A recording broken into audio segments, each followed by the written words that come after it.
Oletko kuullut tarinoita kalapaikoista, jotka kuulostavat liian uskomattomilta ollakseen totta? Meille kerrotaan välillä toistaan uskomattomampia kalapaikkoja, joiden tarinat vetää vertoja ihan Kalevalan Tuonella hauelle. Välillä meidät kutsutaan mukaan näille tarunhohtoisille apajille ottamaan selvää tarinoiden paikkansa pitävyydestä. Mutta useimmiten nämä ovat pettymyksiä. Tämä tarina kertoo uskomattoman suurista mateista. Mutta ensiksi, mitä on mateen pilkintä? Monelle siis peruspilkintäkin on jo hullujen hommaa. Istut kylmässä palellen, heiluttaen vapaa ylös alas. No entäs sitten kun tästä otetaan vielä valot pois? Kylmyys kasvaa ja et näe mitään. Nyt ollaan mateen pilkinnän ytimessä. Meille made on vielä suhteellisen tuore kala- ja kalastusmuoto. Muutamat kaudet olemme mateita pilkkineet, mutta huomanneet sen olevan äärimmäisen haastava kala. Meitä pidempään seuranneet tietävät, että tavoittelemme mahdollisimman monessa lajissa suurkalarajoja, ja olemmekin Suomen suurkalarekisterissä ihan kärkipaikoilla, reilusti yli 20 eri suurkalalajilla. Mutta made meiltä puuttuu. Tutustuimme parin hurjaan matikan pilkkijään, jotka kutsuivat meidät reissulleen mukaan. He kertoivat tarinoita 3 eri paikasta. The Paikka. Saalis varmin täällä päin, kun homman osaa. Keskikoko useasti pyörii hurjassa 2-3 kilon välimaastossa. 7 vai 8 yli 3,5 kilon kalaa, joista yli 4 kiloisia lähes jokainen. Vaikka myös opettaa golddiggereille homman nurjan puolen. Ei pikavoittoja tiedossa, mutta sen ansaitseville palkinto osuu ennemmin tai myöhemmin. Unohdettu ässä. Entinen huippupaikka, joka pilkkijöiden keskuudessa on nykyään unohdettu. Vaikka haisee isolle ja määrällisesti hyvälle. 2-3 kilon keskikoko ja tasaisen tappavasti tullut kalaa ylös. Paikan huippusektorit ovat vielä hakusessa, mutta kova luotto, että kun mestan Eldorado löytyy, tulos voi olla kovaa. All in, legendat syntyy täällä. Ensikosketuspaikka on aikoinaan 83-senttisellä suurkalalla. Tarinoita matikoista, joiden päät muistutti enemmän vasikkaa. Jokunen vuosi sitten karvain tiputusmorresta. Ei mahtunut 7 tuuman reiästä ylös, kun posket otti kiinni. Myös koukkumies raportoi 5 kilon puhkovista kaloista jatkuvasti, isommat peräti yli 7 kiloisia. Paikka on tärppi tai 2 kauteen, jos sitäkään. Mutta jos siellä tärppää, legenda on syntynyt. Noniin, ollaan mökille saavuttu. Nyt on koko konkkarankka jo täällä. Laitellaan viimeiset vehkeet ja kataan rätöltä vielä viimeiset uittovinkit ja sitten lähdetään pelipaikoille. 3 paikkaa, missä valitaan. Ollaanko me valittu, mistä me aloitetaan? Kyllä se aika yksi legendaarinen isojen kalojen paikka oli jo. Ne kaikki on legendaarisia isojen kalojen paikkoja. Okei, me joudutaan ehkä vielä tehdä tämä pohtiminen, mihin näistä 3 mennään. Ja sitten mennään jonnekin. Nähdään kohta. Meillä on siis 2 kalastuspäivää aikaa. Eli me pystymme valita näistä 3 2, missä käymme. Mutta ennen paikan valintaa esitellään videon sponsori. Lunta on tullut taas tänä talvena niin paljon, että jälleen 4-vetosen auton ostaminen on käynyt mielessä. Ja kun lähtee käytettyjä autoja ostamaan, niin Car Vertical on loistava apu varmistaaksesi, että minkä kuntoisen auton sä ihan oikeasti oot ostamassa. Esimerkiksi tämä auto, mitä katsoin, näytti päältäpäin ihan hyvältä, mutta Car Verticalin raporteista paljastuu, että tällä on kolaroitu jossain kohtaa, ja nämä voi olla sit todellisia pommeja sun lompakolle. Esimerkiksi muutama vuosi sitten, kun mä astin mun Honda Civicin, siinä hajosi vähän väliä kaikki, ja jos mä en silloin tiennyt tästä Car Verticalista, niin mä olisin todennäköisesti voinut säästää tuhansia euroja. Syötät siis auton rekkarin tai VIN-koodin ja pääset heti näkemään sellaista tietoa, jota esimerkiksi myyjä ei halua kertoa tai autokauppiatka ei välttämättä edes tiedä. Mahdolliset onnettomuudet, mittarilukeman manipuloinnit tai varkausmerkinnät paljastuu täältä. Ja nyt koodilla URPO sä saat 20% alennuksen Car Vertical-tilauksestasi. Ja linkki löytyy myös tämän videon alta. Eli jos autokaupat on ajankohtaista, niin tällä sä voit säästää oikeesti rahaa. Reissulla on mukana siis kaikki urpot. Oskari, Olavi, Pauli, Jani, isäntinä Jimi ja Rättö. Niin ja tietysti Teo. Meikäläinen uittaa ihan siellä kunnon nostoilla sitä varmasti tömisee ja kolisee pohjaa. Ja sitten jos mä näen kaikuluoden live, mikä onkaan käytössä, että siinä on tulos kalaa, niin sit mä vähän rauhoitan. Ja varsinkin kun mä näen näytössä, että se on livellä, että se on ihan siellä alla, niin sit mä teen tätä pientä. Tosiaan, kohta ollaan lähes jäälle. Täytyy vähän syöttejä valmistella. Tuolta löytyy vähän kuoretta, ollaan sitä kalasteltu tuolla ja pakastettu, niin Siitä saa hyvät syötit mateelle ja toinen on sitten katkarapu. Erittäin hyvä ja varsinkin kuorellinen kaveri. Niin pysyy hyvin koukussa, ei hajoa saman tien ja pakkasessa tietenkin ollutta, niin nyt kun ollaan lähdössä, niin laittaa veteen vähäksi aikaa, niin sulaa siellä hyvin ja pääsee kalapaikalle, niin saa heti suoraan koukkuun ja ei muuta kuin mateen suuhun. Näin lähdetään tänään taas kokeilemaan. Nyt on vinkit uitoista ja syöteistä otettu haltuun ja aika päättää illan ensimmäinen kohde. Kohteeksi valikoitui saalisvarmalla aloituksella The Paikka. Joo, eli se voi laittaa tosiaan sieltä läpi, pujottaa vähän niin kuin jikin sinne. Ja se voi laittaa suoraan sieltä niin pään läpi ja sitten tulla takaisin sinne sisälle. Just siitä pujottaa vaan vähän niin kuin jikin laittaisi. Se repee se pää, mutta... Ei se. Sitten siellä tulos ja... Noin, ja sit vaan työtään se missä voi. Pysy tossa ihan. Ei oo niin nuukaa mitä se siinä on. Mitäs tää tupla? Joo, sä voit laittaa se sinne vielä sillä, se varmasti pysyy. Onks aika hyvä näin? Joo, siellä on kato, mädit näkyy vähän no siellä. Joo. Kai se koukuttuu tosta aika. On, kyllä. Eikö se ole katkarapu kutuaika? Aika hieno. Kyllä tol pitäis tulla. Oh. Siinä ei hirveän kova luotto. Ehkä katkarapu on se juttu, millä mä saan eikä pomputtele matikan. Onkos The Paikka se, mistä porukan ensimmäiset suurmatikat nousivat? Aion olla tänään optimisti. Uskon, että me tullaan saamaan tänään, jos ei yksi, niin ainakin 2, ellei enemmän matikoita. Meitä on kuitenkin sen verran monta, no sen verran hyvin aikaa. Me ollaan sen verran kauas tultu, niin kyllä me jaksetaan olla. Olosuhteet on ihan hyvät ja tää on eri juttu kuin silloin Uljualla joskus aikanaan. Silloin meni selkärankas ja katkesi kyllä nopea, mutta kova luottaa, että tänään se ei katkee. Uskotko, että suurkaloja tulee jäälle? Joo, tuolta tulee ensimmäinen. Lähestyy. Suurkala vai? Katsotaan. No me tultiin paljonkaan samalla autolla, niin sanotaan, että uskoa on luotu. Mutta kyllä on ihan hyvä fiilis on kyllä. Nyt on ensimmäinen reissu itsellekin tänä vuonna. Ja no odotukset on silleen ihan optimistiset. Ei aika optimistiset, vaan ihan optimistiset. Toivo on korkealla ja ei haittaa vaikka ei tuliskaan. Olisi se kiva saada.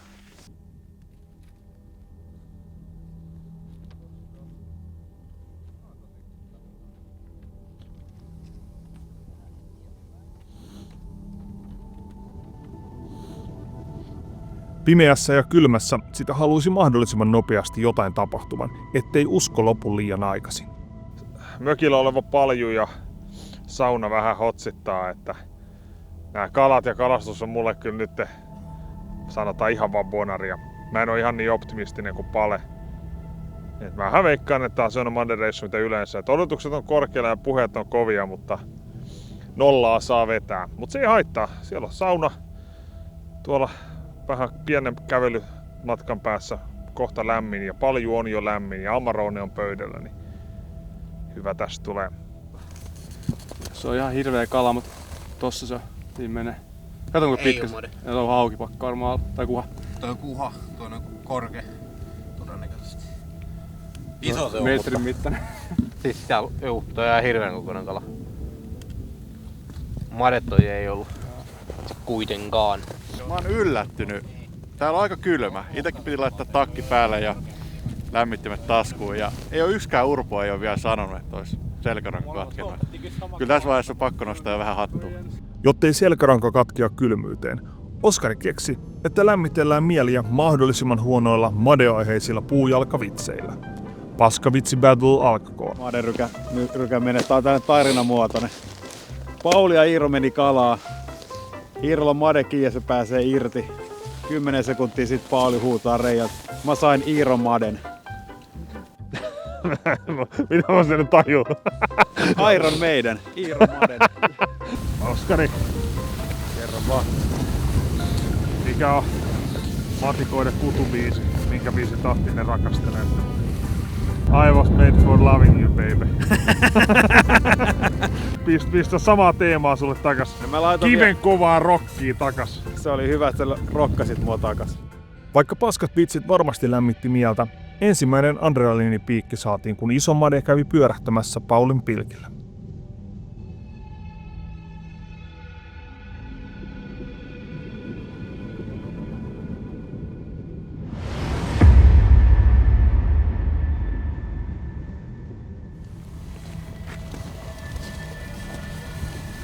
Tossa se on. Nyt säikähti ahkia. Pelästy. Olavi ahkio säikähti. Iso jättimatikka. Mites vieläks optimisti paljon on kuinka optimistinen? Muut alkaa vähän selkeästi napsuu vavat ja selkäranka. Ainakin lokkiparvi parveilee tässä live ympärillä. Ei tää. Hengailuhanskat pysyy käsissä aika vahvasti tästä. Hetkellisesti lähti toinen hanska pois, kun se näytti, että se lähestyy. Joutuu ehkä laittaa sen takaisin. Tiedätte sitten kaverit, että on niinku tollanen toinen universumi, missä made tuli väärinpäin. Niin tiedätte sitten mikä sen nimi on siellä? Edam. Tää on aika tällaista luonnonsuojelua, että ei edes vapauteta kaloja. Ei catch and killiä eikä catch and releasea, vaan ihan pelkkää luonnonsuojelemista ja luonnonsuojelua. Kyllä tässä on killi aika lähellä meikäläisellä, että tää aika tappoa puuhaa on tässä olla. Yleensä kuolee kun selkäranka katkee. Kyllä.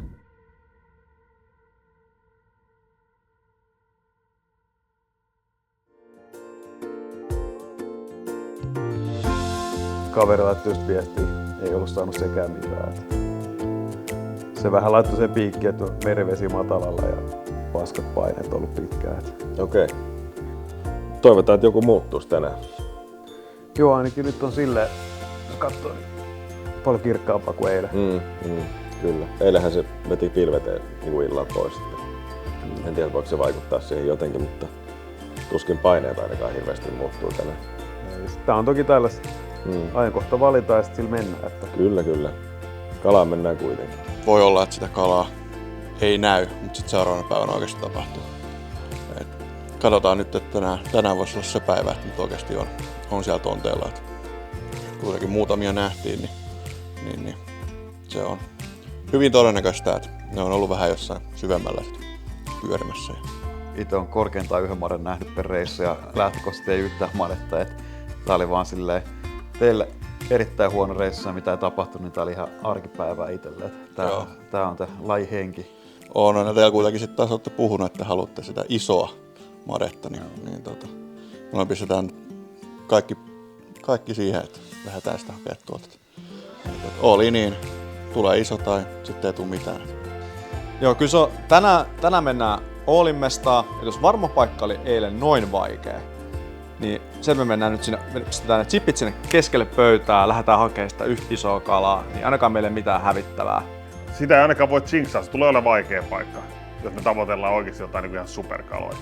Mun ehdotus on nyt se, että ihan varmuuden vuoksi me juhlitaan jo nyt sitä jättikalaa tänään etukäteen, kun meillä on vielä tää mökki. Syödään hyvin, juodaan hyvin, kylvetään ja lähdetään ihan hitomoisilla fiiliksillä sitten tonne jäälle. Koska ainahan kalastuksessa on niin, että sun pitää olla usko korkeudella, fiilis korkeudella, jos voit onnistua. Joten nyt me jinksataan tää ja lähdetään etukäteen juhliin jättikalaa. Sisäfilettä sous vide-menetelmällä. Uunituoretta itse leivottua hapanjuurileipää, laatuviiniä Italiasta.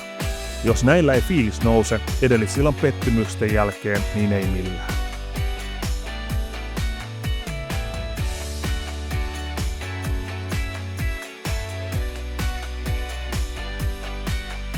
Tietysti vielä paljut ja saunat päälle, jotta saadaan keho viritettyä sopivaan lämpötilaan ennen kylmyyteen lähtöä.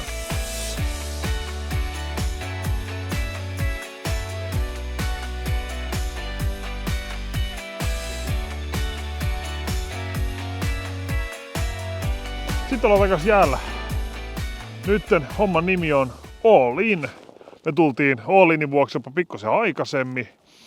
Nyt on, kuten näkee, vielä ihan täys pilkku pimeätä ja aletaan katsoa, näkyykö lieroja. Muistakaa hei äijät, me ollaan juhlittu jo tätä tulevaa kalaa etukäteen, joten nyt se pitää vaan hakea. Kyllä. Hei, let's mennä. Mennään.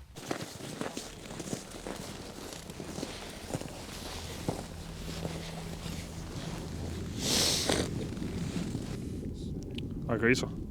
Kuumotukset kyllä oikeesti. Kaikkien kalan pitäisi olla 4 kiloa täällä, toi käy vaan tuijottaa pilkkiä. Ei mitään. Vähän harjoitelle siinä mielessä tuntuu, että oikein nähty kaloja missään. Ja ne muutamat mitä nähtiin oli kaikki vähän semmosia, että onko toi nyt edes matikka. Ja voiko olla vaan, että lukee kaikuloa tämän väärin, mutta jotenkin tänään on ollut ihan selkeästi, niin kuin nyt nämä paremmin tässä on täällä pienellä alueella näkynyt, niin ihan selkeästi niin kuin enemmän niin kuin matikan näköisiä. Voisi melkein tekisi mieltä sanoa, että 100-pinnaisia matikoita, mutta sitten kun ne tulee vaan tuohon pilkelle, niin ei pysty silleen olemaan ihan varma, mutta on kyllä silleen kovat piipussa, mitä vaan voi tapahtua nyt tänä iltana. Muistatko jo, minä vuonna sä oot saanut viimeksi matikan? 2024. 25. Teillä on aika vaikeet nämä numerot, kun se on aika paska matikassa. Se on ihan täysin totta.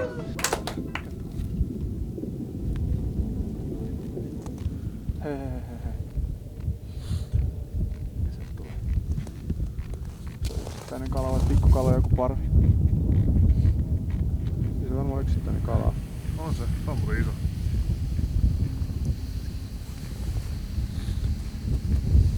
Toki varmaan ei ole matikka, kun se tulee tolleen niinku irti. Huha.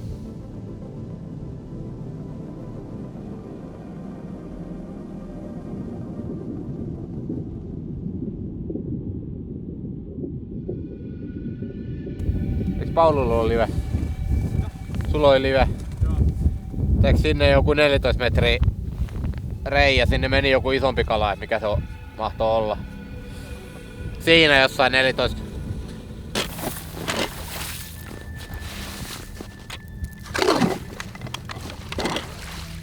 Kuunnelkaa vähän. Tuuli on alkanut pikkusen yltymään. Tää niinku lämpötila muutenkin on niinku ihan liian kylmä. Ja nyt tää niinku tuntuu yhtäkkiä olevan tuplasti kylmempää.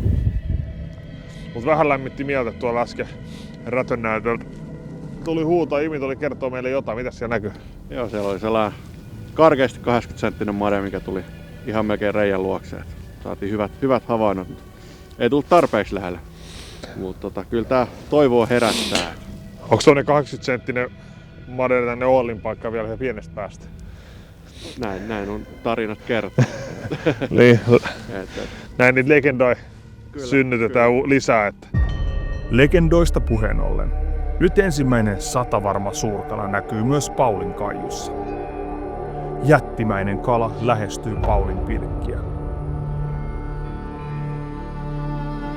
Pieni tärppi ja voimakas vastaisku, mutta ei pysy kiinni.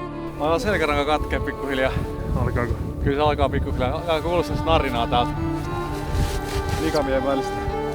Tää kyllä sairastaa. Tää on sairastaa. Nyt kun me ollaan täällä aineiden äärellä, eli matikan sun muiden juttujen äärellä, niin oot sä kielimiehiä? Semmonen lause kuin katkarapun madepilkil, mikä se on espanjaksi? Ei mitään haju. Gambas pilkil.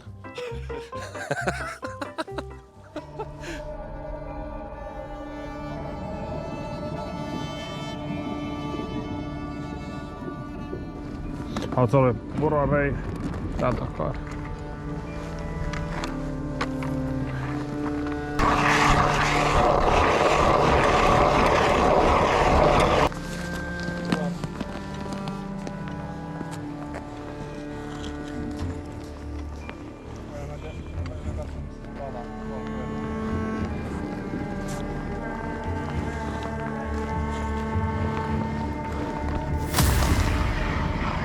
Mutta Jani, sulla on.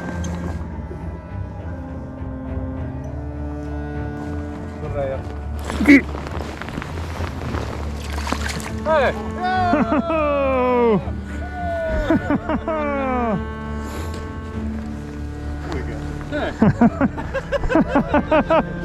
Yes. Ai. Ensimmäinen kala ylös. Fiilikset on tietysti hyvät, mutta samalla huvittavat. Näin pieniä kaloja ei ole aikaisemmin Ollin paikalta koskaan tullut. Kuinkas muutenkaan? Myös kello ja kylmyys alkoi olla kalastajia vastaan. Ja se alkoi näkymään porukan tekemisessä. Nouseeko tosta hyvin matikkaa? Kyllä tää ihan yhtä hyvin kuin koko viikonloppu. Viikonloppu paras madekohta tässä. Onks parempi kuin se kylpyamme? Yhtä hyvä. Ehkä vähän, kylpyamme ehkä vähän syvempi mitä tää kohta. Hei, nyt tossa voisi olla joku kala tulee tänne päin. Joo, nyt on muuten matikka. Ihan selkeä. Missä päin se menee? Oota vähän. Tossa menee, oota. Nyt on muuten hiton hyvän kokoinen. Jimi, hei! Tulee muuten sinne sun suunnan. Nyt tulee hyvän kokoinen kala. Okei. No niin, nyt on kiinni! Nyt on kiinni! Nyt on kiinni! Hei! Ei tää mahu reiästä, hei! Tulkaa auttaa! Ei tuu ylös! Ei tuu ylös! Oota! Täytyy vääntää! Oh! Hei! Koskenkorva! Made in Finland!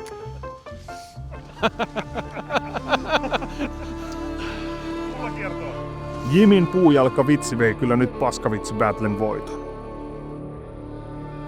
Tähän oli samalla hyvä päättää hankala kalapäivä. Kaloja nähtiin, isojakin, mutta syöntihallut kutua ennen ovat välillä oikukkaat. Kalatarinat jättimateista jäivät vain tarinoiksi. Vai oliko sitten kaikki kalat unohdetussa ässässä ja paikkavalinta koitui meidän kohtaloksemme? No oli miten oli, välillä on hyvä ettei tarinoiden totuus paljastu kokonaan. Tarun hohtoisuus jättää aina kysymysmerkkiä enemmän kuin vastauksia. Ja uutta reissua ensi vuodelle onkin pakko näin alkaa suunnittelemaan. Näin ne legendat syntyvät.